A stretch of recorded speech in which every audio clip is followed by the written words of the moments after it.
कहते हैं जब समय की चोट पड़ती है तो घाव ज्यादा गहरा होता है। और फिलहाल में ईरान और इजराइल के बीच बढ़ता युद्ध भारत के साथ साथ दुनिया भर के कई देशों की एनर्जी मार्केट को इस तरीके से चोट पहुंचा रहा है कि ज्यादातर देशों की अर्थव्यवस्था हिल गई है। तो कई देशों में एनर्जी क्राइसिस इस लेवल पर पहुंच चुका है कि रोजमर्रा की जरूरत भी पूरी करना मुश्किल हो गया है।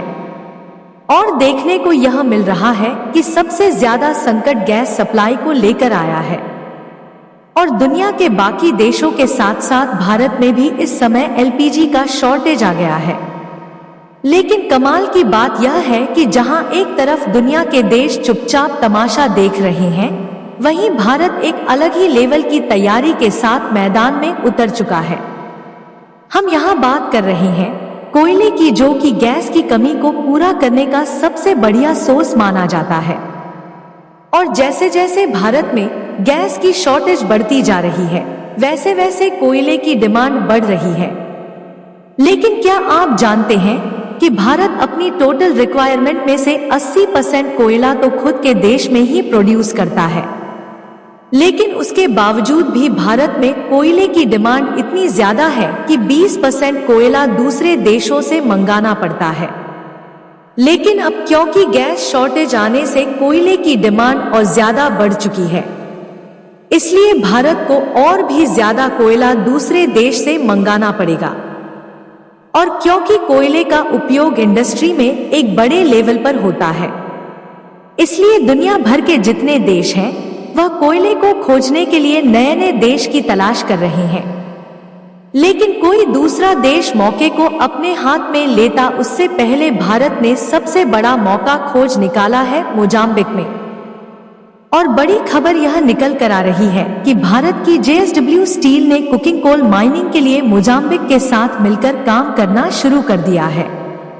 अब सवाल यह उठता है कि भारत ने कोयले की माइनिंग पर काम तो शुरू कर दिया है, लेकिन आखिरकार मोजाम्बिक से यह कोयला भारत कैसे लाया जाएगा और यह एलपीजी गैस की जरूरत को कैसे खत्म करेगा। तो चलिए पूरी डेवलपमेंट को इस वीडियो में समझते हैं। लेकिन क्योंकि भारत में बड़ी आपदा के समय अवसर को खोज निकाला है, उसके लिए वीडियो को एक लाइक करके चैनल को सब्सक्राइब जरूर कर लीजिए।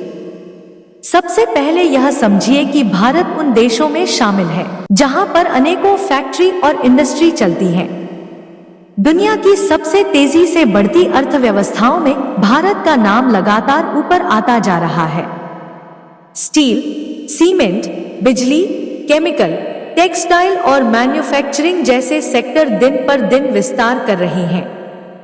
लेकिन ध्यान दिया जाए तो इन सब की असली बैकबोन एनर्जी है। यानी अगर किसी भी कारण से ऊर्जा की सप्लाई डिस्टर्ब हो जाए तो भारत की कई कंपनियां और इंडस्ट्री कुछ ही दिनों में ठप पड़ सकती हैं। मशीनें चलाने से लेकर बिजली पैदा करने तक हर जगह ऊर्जा की लगातार जरूरत पड़ती है। लंबे समय तक भारत की ज्यादातर फैक्ट्रियां और पावर प्लांट कोयले पर ही चलते रहे। कोयला जलाकर भाप बनाई जाती है, उस भाप से टरबाइन घूमती है और फिर बिजली पैदा होती है। स्टील और सीमेंट जैसी भारी इंडस्ट्री में भी कोयला ही मुख्य ईंधन के रूप में इस्तेमाल होता है। लेकिन समय के साथ दुनिया में कार्बन एमिशन और प्रदूषण को लेकर चिंता बढ़ने लगी। इसी वजह से कई इंडस्ट्री को धीरे धीरे एलएनजी और एलपीजी जैसी गैसों की ओर शिफ्ट किया गया, क्योंकि गैस जलने पर कोयले के मुकाबले कम कार्बन उत्सर्जन होता है और मशीनें भी ज्यादा साफ तरीके से चलती हैं। सरकारी नीतियों और पर्यावरण नियमों के चलते पिछले कुछ सालों में कई इंडस्ट्री ने गैस आधारित सिस्टम अपनाया।